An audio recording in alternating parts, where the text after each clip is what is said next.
kuliah pada pagi hari ini berjudul grelin dan juga leptin ya. Saya tahu ini mungkin masih ini ya, masih baru awal di modul digestif endokrin, jadi mungkin belum ketemu dengan yang namanya sistem endokrin ya, masih sistem pencernaan. Nah, tapi memang dua sistem ini antara pencernaan dan juga sistem hormon itu saling berkolaborasi gitu ya. Jadi mau tidak mau memang grelin dan leptin eh, harus kita bahas di LBM yang awal. Nanti saya akan usahakan apa namanya pembahasannya tidak terlalu detail. Yang penting adik-adik paham fungsinya grelin dan leptin itu apa, kemudian dia tuh disintesisnya kapan gitu ya. Kalau dia hormon tuh hormon yang bagaimana gitu ya. Nah, ini sebetulnya kalau PowerPoint adik-adik bisa minta dari kakak kelas yang sebelumnya karena tidak banyak yang berubah nanti, tapi tetap akan saya kirimkan ke tim modul gitu ya. Nah, untuk grelin dan leptin hari ini, sasaran belajarnya nanti diharapkan adik-adik mahasiswa bisa mengetahui secara biokimiawi grelin dan leptin itu bagaimana strukturnya, gitu ya. Kemudian regulasi dan sekresi atau pengaturan kapan sih grelin dan leptin itu disekresi atau dikeluarkan, gitu ya. Kapan berhenti atau direm sekresinya, gitu. Terus kemudian mau tidak mau supaya adik-adik punya gambaran untuk apa sih kita belajar grelin dan leptin, maka nanti akan kita bahas sedikit mengenai efek fisiologi dari grelin dan juga leptin, kemudian bagaimana grelin dan leptin itu bisa mempengaruhi atau berpengaruh terhadap obesitas itu. Nah, untuk yang hormon yang pertama adalah grelin ya. Jadi secara biokimiawi, grelin ini adalah suatu hormon ya, suatu hormon yang berasal atau penyusunnya adalah dari asam amino gitu ya. Nama lainnya adalah gastric peptide hormone. Kenapa gastrik? Karena dia disekresi ya, beda ya antara sekresi dengan ekskresi sudah tahu ya. Kalau di ekskresi, ekskresi itu berarti dikeluarkan. Jadi kita ekskresi urin, ekskresi feses itu ekskresi. Jadi dikeluarkan dari suatu apa namanya saluran. Kalau sekresi itu dari suatu kelenjar, ya beda ya. Kalau ekskresi itu mengeluarkan hasil metabolisme akhirnya ya bisa berupa keringat, bisa berupa urin, bisa berupa feses. Kalau sekresi itu biasanya dari hormon biasanya sekresi itu hormon yang dikeluarkan dari atau yang disekresi dari suatu kelenjar gitu ya. Nah, grelin ini gastric peptide hormone kembali ke sini ya kenapa? Karena dia hormon yang disekresikan dari lambung atau gaster. Di mana sih gitu ya? Dia disekresikan oleh sel oksintik yang ada di mukosa lambung atau mukosa gaster. Sudah tahu ya? Di gaster itu atau di lambung itu kalau secara histologi ada beberapa lapis. Nah, ini di lapisan mukosa.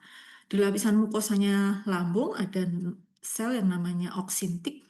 Nah, inilah sel ini yang eh, apa namanya ditugasi untuk mensekresikan grelin gitu.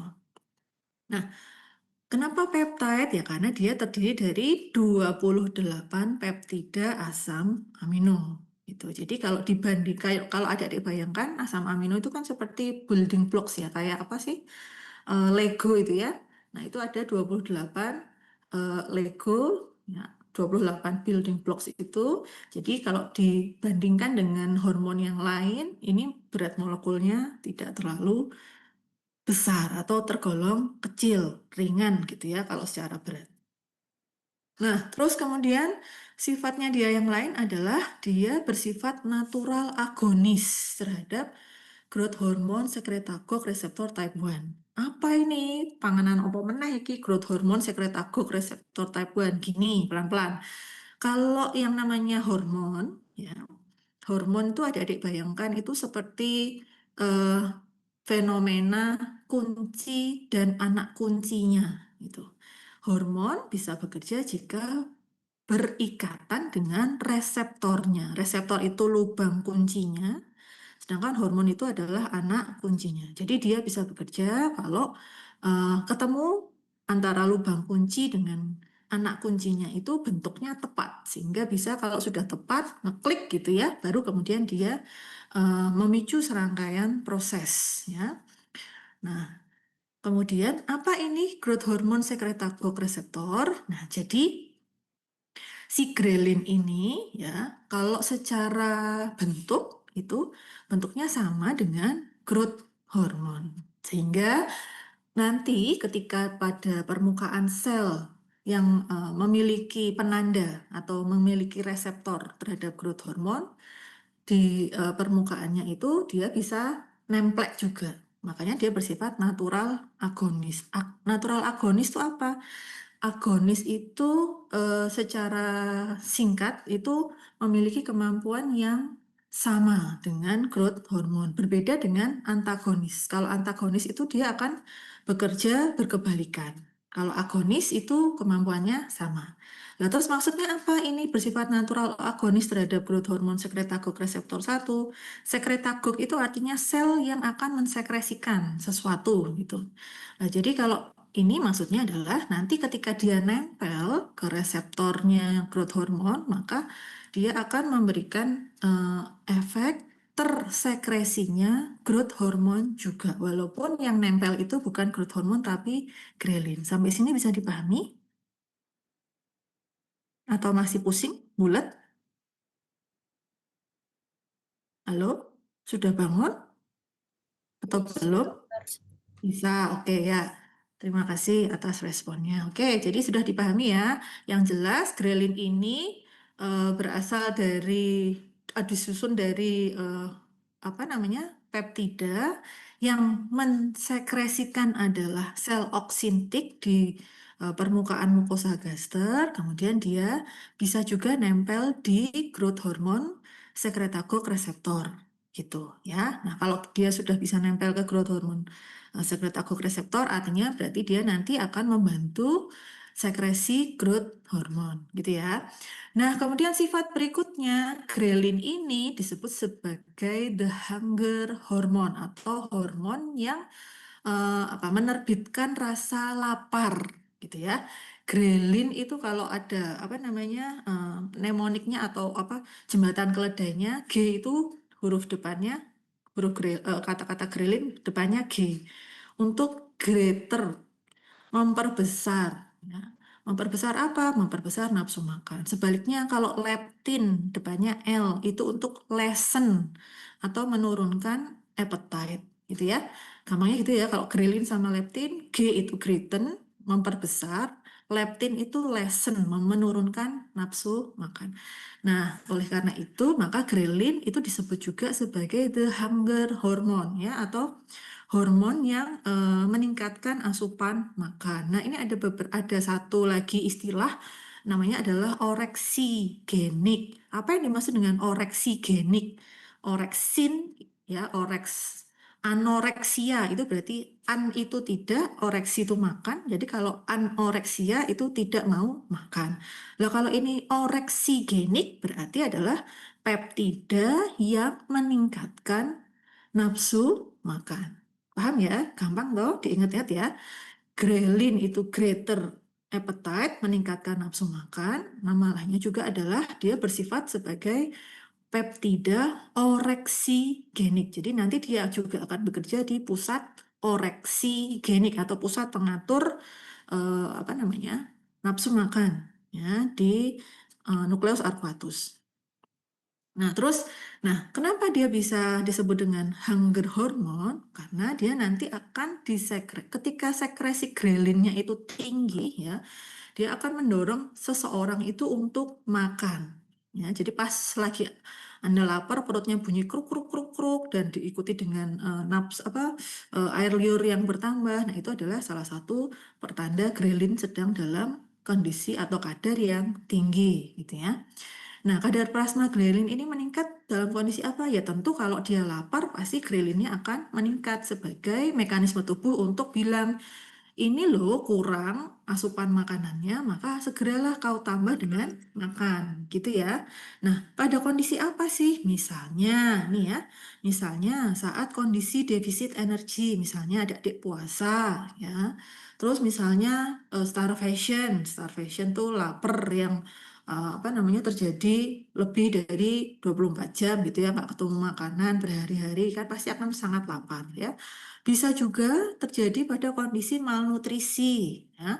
Malnutrisi itu boleh jadi dia makan, tapi yang dia makan itu sungguh sangat tidak adekuat. Contohnya apa? Misalnya pada kondisi perang adanya tepung ya, tepung kemudian diberi air gitu ya supaya agak menjadi volumenya jadi banyak, tapi kan dia miskin nutrisi sehingga walaupun dia makan bubur, tapi karena hanya berisi karbohidrat saja dan itu pun jumlahnya atau konsentrasinya tidak banyak, maka tubuh akan menganggap belum tercukupi sehingga grelin pasti akan meningkat ya. Kemudian dalam kondisi kakeksia itu apa? Kakeksia itu bisa adik-adik temukan pada pasien-pasien yang menderita penyakit yang disebut dengan HIV atau HIV. Terus bisa juga AIDS ya.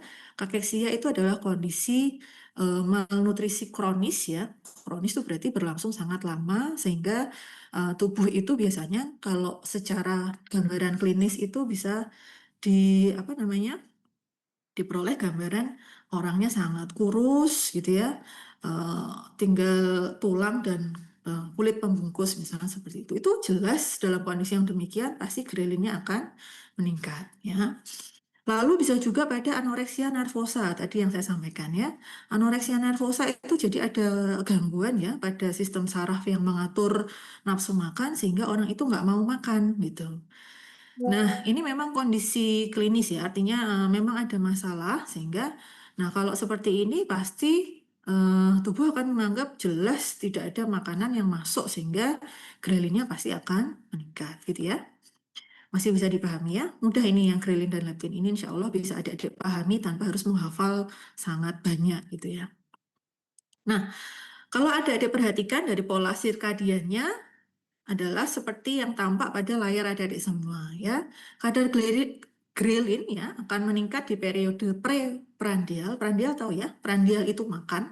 Jadi kalau disebut preprandial itu berarti sebelum makan itu dia akan sangat tinggi ya.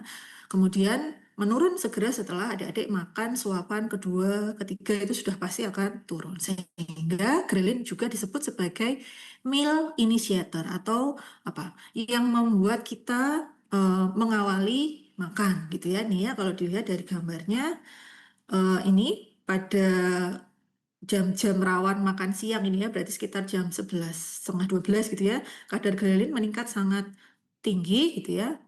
Kurang lebih ada 80 ke 90 atau 80 eh, miligram gitu ya. Kemudian setelah lunch ya, ini kan L tuh lunch, setelah lunch dia akan turun. Ya, begitu juga dengan ketika mendekati dinner ya. Ini dari jam berapa ini? 18 mungkin ya. Ini kan 20 di sini. 18 dia mulai tinggi. Nah, kalau dia sudah dinner kadarnya akan turun. Demikian juga ketika breakfast atau sarapan ya. Ini mungkin jam 7 ya. Jam 7 kalau tadi kita terakhir dinner itu jam 7 malam ya 12 jam berikutnya mungkin perut sudah sangat lapar ya. Perutnya sudah bunyi kruk kruk kruk kruk nggak karu-karuan gitu ya. Nah, ini adalah karena kadar grelinnya meningkat nih ya. Nih, grelinnya meningkat. Nah, kalau dibandingkan ketika malam saat kita tidur, itu grelinnya turun ya, di bawah threshold bahkan ya. Sesudah makan, dia akan kembali turun ya. Maka itu grelin juga disebut meal initiator. Gampang ya. Kalau nanti tak tanya apa hormon yang bertugas sebagai meal initiator ya, udah nggak ada lain nggak ada bukan ya grelin gitu kan. Lalu bagaimana grelin ini diatur sekresinya? Ya tentu saja yang mengatur sekresi grelin adalah feeding atau ketika kita makan ya. Jelas tadi dalam grafik tadi kalau grelin itu kadarnya akan turun sesudah diberi makan dan akan meningkat sangat tajam ketika belum makan gitu ya. Kemudian yang kedua adalah kadar glukosa darah ya diduga mempengaruhi sekresi grelin. Kalau kita tadi misalnya habis makan malam terakhir jam 7 malam, kemudian sampai pagi tidak ada makanan yang masuk, pasti kadar gula darahnya akan turun. Nah, ketika kadar gula darah turun, maka tubuh akan meminta untuk dikasih makan lagi supaya harapannya supaya kadar glukosa darahnya tetap terjaga. Ya. Kalau misalnya sedang program penurunan berat badan, kemudian sering dianjurkan untuk banyak minum gitu ya. Banyak minum itu bagus ya, cuman kalau kaitannya dengan grelin itu tidak akan ini. Kenapa? Jadi gini, volume air yang kita ya, sehingga lambungnya. Oke, merasa kenyang bisa, tapi kadar grelinnya itu tidak dipengaruhi oleh distensi lambung atau lambung yang teregang karena terisi oleh air, sehingga grelin tetap akan tinggi ketika orang tersebut belum makan ya. Bisa dipahami ya? Oke. Nah, terus kemudian tadi pengaturannya sudah, jadi basically kalau grelin memang hanya dipengaruhi oleh makanan, ada atau tidak gitu ya, sudah jauh atau sudah lama perutnya kosong atau baru aja diisi makanan gitu. Kalau kalau sudah lama nggak diisi makanan, pasti dia akan tinggi nih grelinnya. Kalau memang habis dikasih makan, dia pasti akan langsung turun. Nah, kemudian apa manfaatnya grelin ini selain sebagai penanda bahwa tubuh itu membutuhkan asupan makanan dan sebagai meal initiator? Nah, ternyata dia memiliki banyak sekali fungsi fisiologis. Nanti ada beberapa yang mungkin kita sekilas aja ya, tidak terlalu dalam supaya tidak gerambiang nanti adik-adik pengetahuannya. Yang pertama, dia bisa mensekresi growth hormone. Tadi ya, sudah saya sampaikan di depan. Grelin tadi karena dia adalah natural agonis terhadap reseptor growth hormone sekretagok, maka grelin ini disebut juga sebagai potent GH secretion stimulator atau stimulator sekresi GH yang sangat kuat gitu. Kenapa? Ya tadi karena memiliki kemampuan untuk berikatan dengan sel reseptor growth hormone tadi sekretagok yang di hipotalamus sehingga bisa mensekresikan growth hormone. Oke. Nah, ini secara skematis tampak seperti ini ya. Nah, kemudian fungsi yang kedua tentu saja berkaitan dengan appetite atau nafsu makan ya. Seperti yang tadi sudah kita bahas, grelin ini disebut sebagai meal initiator. Kenapa? Karena dia mengaktifasi neuron-neuron yang memang bekerja mengatur nafsu makan. Di mana? Di hipotalamus. Di mana aja? Nanti di hipotalamus kalau ada belajar ada nukleus arcuatus, ada nukleus paraventrikular gitu ya, dan ada nukleus rectus solitary gitu. Nah, si nukleus arcuatus ini itu adalah pemeran utama ya dalam mengatur nafsu makan dan juga untuk ke homeostasis energi ya. Di nukleus arcuatus ada satu neuron. Nukleus itu apa tuh saja nih nukleus arcuatus itu? Jadi kan kalau di hipotalamus itu ada satu kumpulan ya, kumpulan sel-sel saraf yang memiliki fungsi yang sama. Kemudian oleh karena apa namanya mempengaruhi satu fungsi yang sama, maka disebut sebagai nukleus atau inti gitu. Nah, si nukleus arcuatus ini ya terdiri dari neuron atau sel saraf yang sifatnya oreksigenik dan sebaliknya ada juga yang sifatnya anoreksigenik gitu ya. Yang oreksigenik yang apa? Nah, yang terdiri dari Agouti related protein atau disebut juga neuropeptida Y gitu ya. Jadi ini kayak bahan bahan apa namanya senyawa atau molekul yang nanti akan dikeluarkan ketika eh, neuron oreksigenik ini terstimulasi ya. Terus kalau yang anoreksigenik itu berisi proopiomelanokortin. Nah, kedua subset neuron ini ya akan bekerja berkebalikan di waktu yang sama. Contohnya yang seperti ada pada skema di layar ya. Misalnya grelin tadi meningkat, ya, dia akan bekerja pada nukleus arcuatus. Grelin tadi sifatnya oreksigenik, sehingga dia akan menstimulasi neuron yang oreksigenik, paham ya? Kalau dia menstimulasi yang neuron yang oreksigenik, maka di saat yang sama dia akan menghambat atau menginhibisi neuron yang anoreksigenik. Paham ya? Pahami dulu bahwa grelin ini sifatnya tadi adalah peptida oreksigenik, maka dia akan mendorong eh, neuron-neuron yang ditugasi untuk meningkatkan nafsu makan. Berarti di sisi yang lain, neuron yang bertugas menghambat atau menurunkan nafsu makan juga akan terhambat ketika grelin ini meningkat. Bisa dipahami ya? Oke. Terus kemudian, apa akibatnya ketika stimulasi neuron oreksigenik ini terjadi? Maka ya tentu saja dengan dikeluarkannya agouti related peptide atau peptide yang terkait dengan agouti atau nama lainnya adalah neuropeptida Y, ya, maka pada lateral hypothalamic area dia akan menstimulasi oreksin dan kemudian akan meningkatkan nafsu makan sehingga makanan akan masuk. Itu ya. Bisa ya dipahaminya, itu semuanya di logika. Sampai sini ada yang mau ditanyakan dulu? Belum ada, dokter. Oke, sip. Terima kasih. Ini sekelas apa isinya Putri aja? Yang lain? Mungkin malu ya. Ya, kita lanjut ya. Fungsi berikutnya adalah untuk homeostasis energi ya. Ini apa bisa dipahami. Contohnya apa? Ketika sebentar,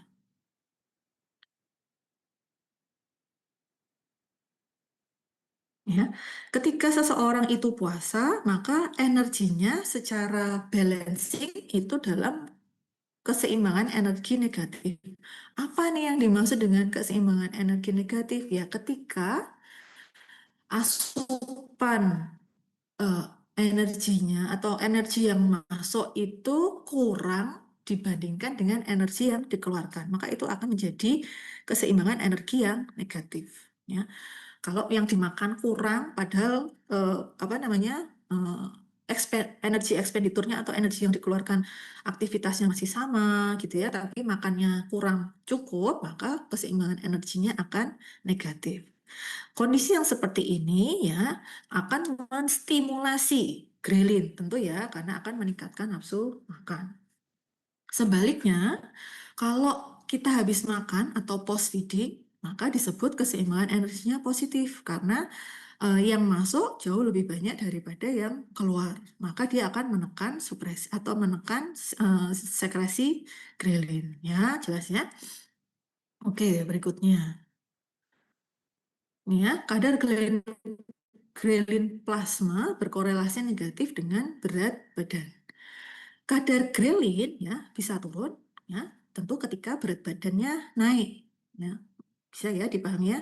Berat badan naik itu kenapa toh ya karena tadi keseimbangan energinya positif. Artinya yang dikeluarkan itu jauh lebih sedikit daripada yang masuk sebagai makanan terus kemudian diolah menjadi energi. Nah, kalau seperti itu tubuh akan mengira tubuhku lagi surplus energinya. Jadi nggak usah nambah makan lagi nih. Berarti grelinnya akan turun. Sebaliknya, kalau berat badannya turun, ya, misalnya tadi dalam kondisi yang keseimbangan kalorinya negatif, maka grelinnya akan naik, gitu ya. Mudah kan dipahami?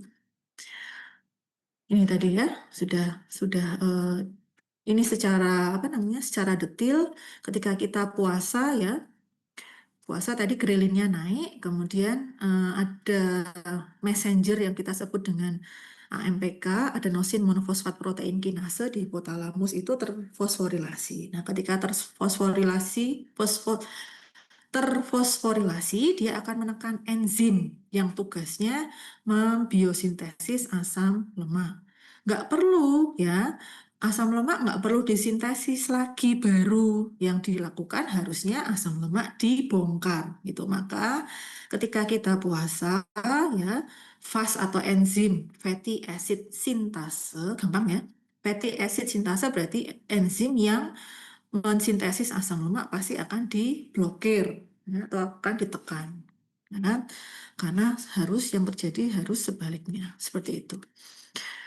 Ini tadi, nah tadi kalau homeostasis energi tadi, nah sekarang kalau glukosa sama tadi di awal sudah disebutkan kalau kadar gula darahnya rendah maka tubuh akan gimana caranya supaya eh, makan lagi gitu kan, maka sekresi grelinnya akan meningkat ya. Kalau sekresi grelinnya meningkat, kemudian orang tersebut makan, kemudian kadar gula darahnya kan akan kembali naik-naik.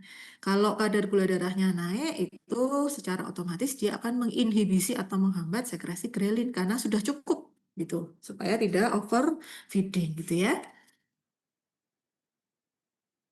Nah, kalau yang ini grelin terhadap energy storage. Grelin nanti akan eh, apa namanya menurunkan energi ekspenditur, kemudian meningkatkan apa namanya adipogenesis, kemudian mendorong deposisi jaringan lemak, mendorong oksidasi asam lemak ini yang penting ya. Kenapa? Tadi ya saya sebutkan ya, kalau tubuhnya merasa energinya kurang, maka dia akan cari energi dari bahan lain nih selain ada glukosa. Dari mana? Ya tentunya salah satunya adalah dari asam lemak. Udah kita lanjut ya, udah jam segini, nanti kurang. Ini nanti adik-adik bisa baca sendiri, ternyata grelin itu juga berperan pada pengaturan atau apa namanya berpengaruh terhadap motilitas atau apa daya gerak usus. Kemudian dia juga berperan sebagai zat antiinflamasi atau anti peradangan. Dia juga berperan pada sistem perbaikan kardiovaskular. Di reproduksi juga ada perannya. Pada pembentukan tulang juga ada apa namanya fungsinya. Nah, grelin saya cukupkan tadi ya. Apakah dari grelin ada yang mau adik-adik tanyakan dulu? Jadi saya ringkas sedikit, grelin tadi itu adalah peptida oreksigenik, sorry, hormon yang berfungsi meningkatkan nafsu makan, ya. Dia disekresi oleh sel oksintik pada permukaan mukosa gaster, ya. Terus kemudian dia apa namanya sekresinya akan kadarnya akan meningkat ketika sebelum makan, maka disebut sebagai meal initiator, ya. Lalu akan turun ketika sudah makan, ya. Intinya seperti itu. Sudah, grelin tidak ada yang ditanyakan. Grelin G, greater appetite, ya. Sekarang leptin. Leptin adalah, nah, leptin berasal dari kata Yunani ya, yang dari kata-kata leptos yang berarti tin atau kurus ya. Maka ini hormon leptin ini bekerja sebaliknya dari grelin ya. Kalau grelin tadi greaten appetite, kalau ini leptin itu lessen atau menurunkan nafsu makan.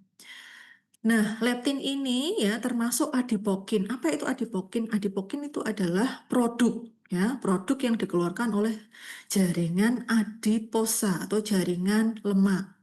Kalau tadi grelin itu hanya terdiri dari 27 peptida asam amino, leptin ini molekulnya lebih besar, yaitu 167 peptida asam amino. Kalau tadi grelin adalah hunger hormon atau hormon untuk lapar, kalau leptin ini satiety hormon. Satiety kenyang, puas setelah makan itu adalah leptin. Jadi ini bekerja sebaliknya, ya. Tempat kerjanya sama nanti di nukleus arcuatus tapi bekerja berkebalikan dengan grelin ya. Lalu di mana dia disintesis? Tadi sudah saya sampaikan karena dia adalah produk atau disebut dengan adipokin, maka dia disintesis di adiposit. Ya. Kemudian karena dia disintesis di adiposit, maka secara tidak langsung leptin ini menjadi penanda bagaimana status metabolik seseorang. Kenapa? Semakin banyak adiposanya atau semakin banyak lemaknya, maka leptinnya akan semakin tinggi. Gitu. Bisa dipahami ya? Leptin ini adipokin, artinya adalah produk yang dihasilkan oleh jaringan adiposa. Maka semakin banyak adiposanya, ya, harusnya leptinnya akan semakin tinggi. Buat apa? Nah, kalau adiposanya sudah banyak, berarti cadangan energinya tubuh banyak nih. Maka leptin tadi tugasnya adalah untuk satiety hormon atau menandakan kenyang kan. Maka kalau dia dikenyangin, kalau leptinnya banyak, harapannya maka dia akan turun nih. nafsu makanya sehingga tidak akan makan lagi karena sudah merasa kenyang. Harusnya seperti itu ya. Nanti tapi di beberapa individu bisa terjadi resistensi leptin. Ya, nanti kalau sempat waktunya kita bahas ya. Oke. Nah, kalau berbicara mengenai reseptornya, maka reseptor leptin ini termasuk yang berjenis glikoprotein. Jadi glikoprotein itu reseptornya berarti berikatan dengan gugus glukosa. Ada dua macam, ada yang reseptor yang lengan pendek, ada yang reseptor lengan panjang. Ya, nah itu aja yang perlu ada tahu. Nah, sekarang kerjanya di mana? Nah, kerjanya sama dengan tadi grelin yaitu di hipotalamus ya. Nah, tambahnya dia juga bekerja di brainstem ya. Nah, ini di mana tuh sakjane ini kan di sini ya. Eh, apa namanya? Ini kan rongga mata, kemudian dia bekerja di sini ya. Nanti mungkin yang para asisten anatomi yang lebih hafal nih. Kalau yang kita tadi kita omongkan tadi ada subset nukleus apa neuron oreksigenik, anoreksigenik, nukleus arcuatus di mana ini ya? Mana nih? Ya, nukleus arcuatus nih yang biru Tosca ini ya. Itu nukleus arcuatus. Berarti dia berada di pangkal apa namanya? Atap hidung ya. Ini kan hidung. Ini di sini ya.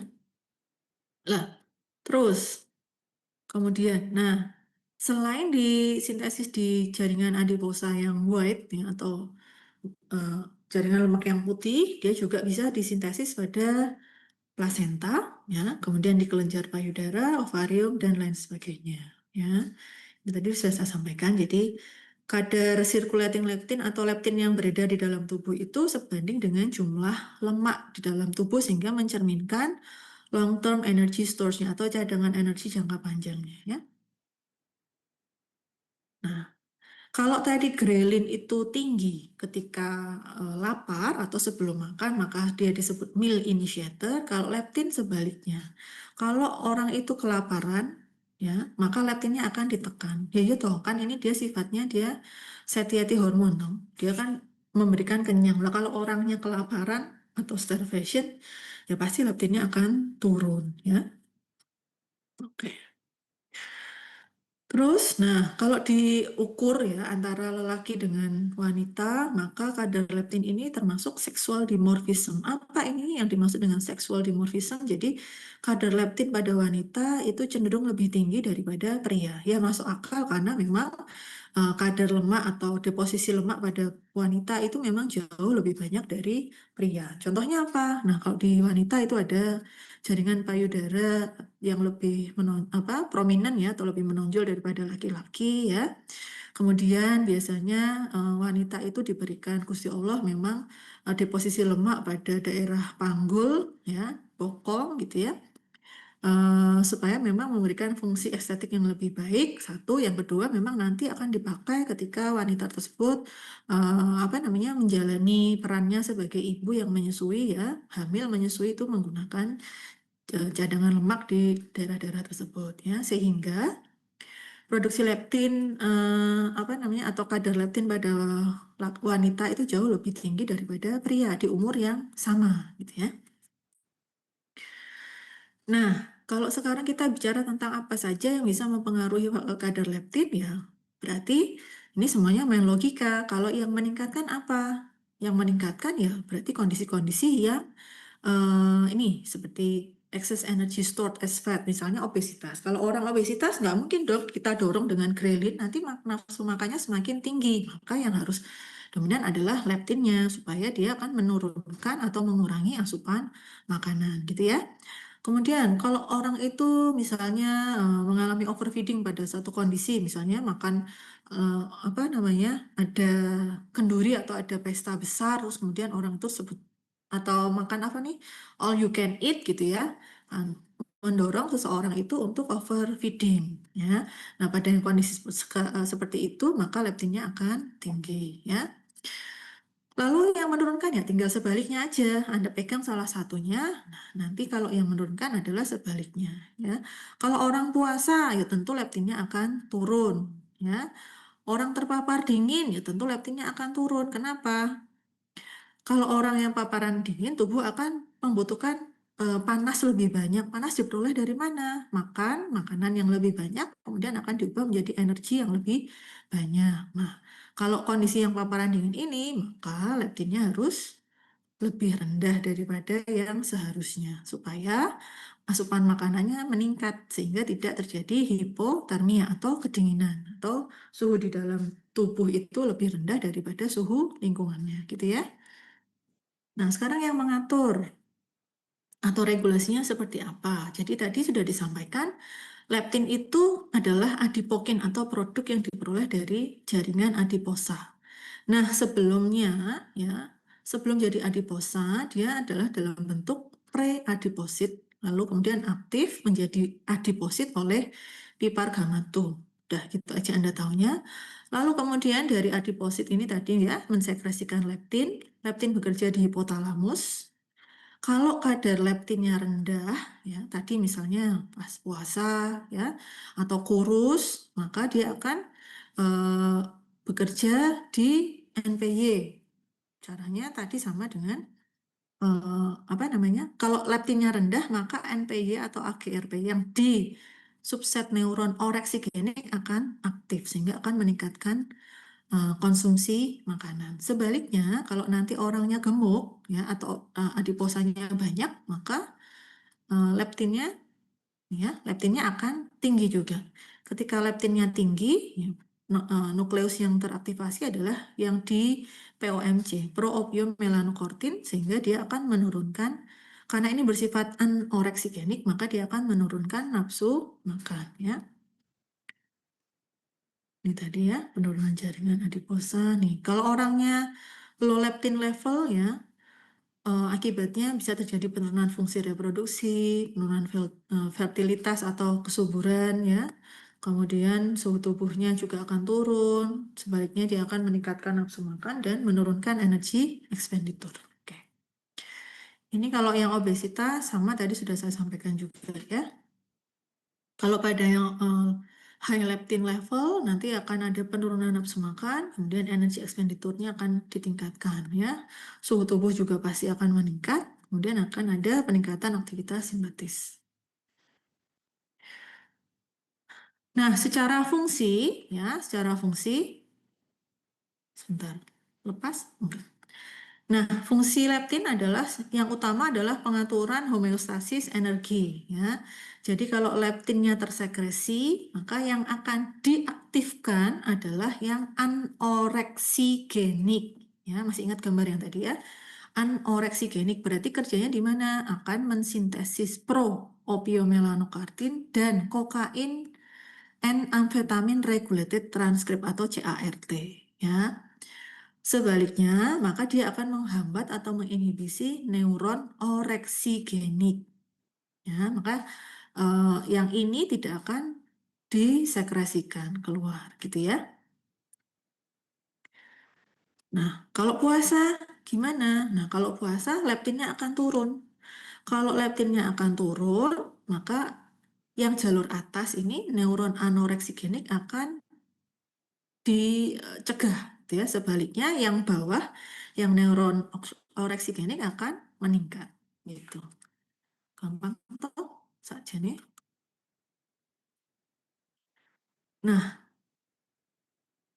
ini pada tingkat laboratorium ya. Jadi kalau tadi leptin itu dia mengatur homeostasis energi, kalau sudah terlalu banyak maka leptinnya akan tinggi dan sebaliknya kalau makanannya atau energinya sudah atau simpanan-simpanannya itu terlalu sedikit, maka leptinnya akan apa namanya?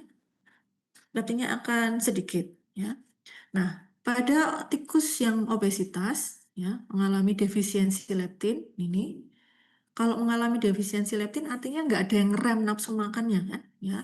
Maka dia akan mengalami severe hyperphagia, ya, low metabolic rate, kemudian rapid onset obesity, ya, high expression of NPY, tadi ingat ya, NPY itu oreksigenik kan, dan sebaliknya akan ada low expression of POMC yang tadi mendorong atau bersifat anoreksigenik. Ini kalau di gambar yang ini, yang kanan ini yang tikus yang normal, kalau yang sebelah kiri itu adalah tikus yang mengalami defisiensi leptin atau OB-OB mice. Ya. Terus fungsi leptin ya. Ternyata leptin itu juga berperan pada fungsi neuroendokrin dan imun. Nah, tentu saja juga berperan dalam metabolisme glukosa, lipid, dan juga tulang. Ya, nanti adik-adik bisa baca. Nah, defisiensi leptin bisa terjadi pada kondisi diabetes, ya, asistensi insulin, sindroma metabolik, atau steatosis. Steatosis itu apa? Perlemakan, ya. Biasanya ada pada organ hepar. Nah, sekarang pengaruh grelin dan leptin terhadap berat badan dan pola makan, ya.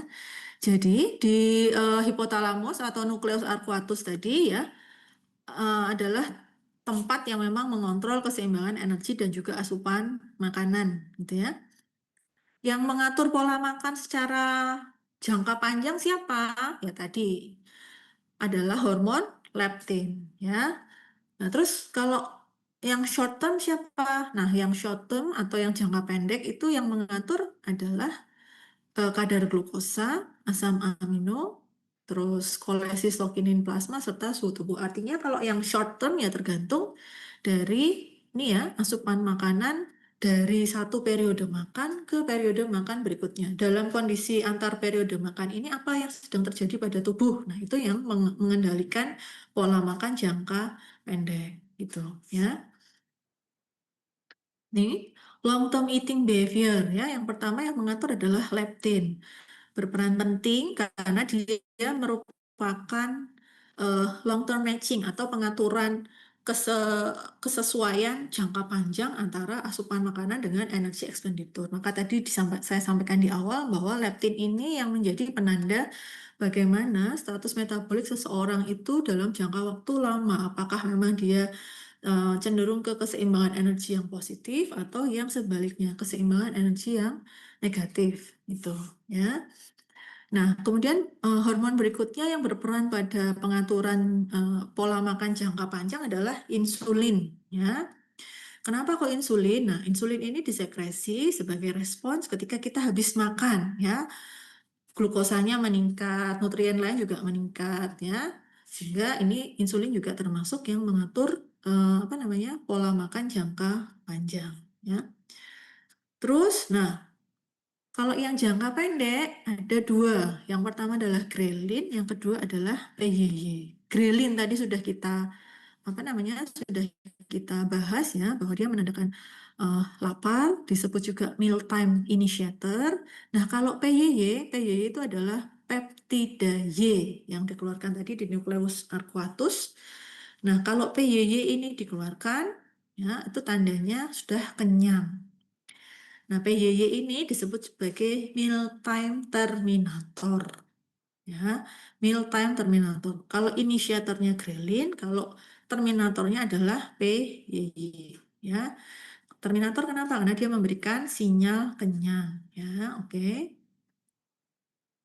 Ini tadi sama ya, nukleus arcuatus memiliki dua subset neuron yang bekerja berkebalikan. Ada yang sifatnya oreksigenik, ada yang sifatnya anoreksigenik. Kalau yang oreksigenik yaitu yang populasi NPY dan AGRP. Kalau yang anoreksigenik itu yang populasi proopiomelanokartin dan kokain apa CART ini. Ya, oke. Nah, udah sampai sini mungkin ada yang mau ditanyakan dulu? Saya stop dulu share screen-nya.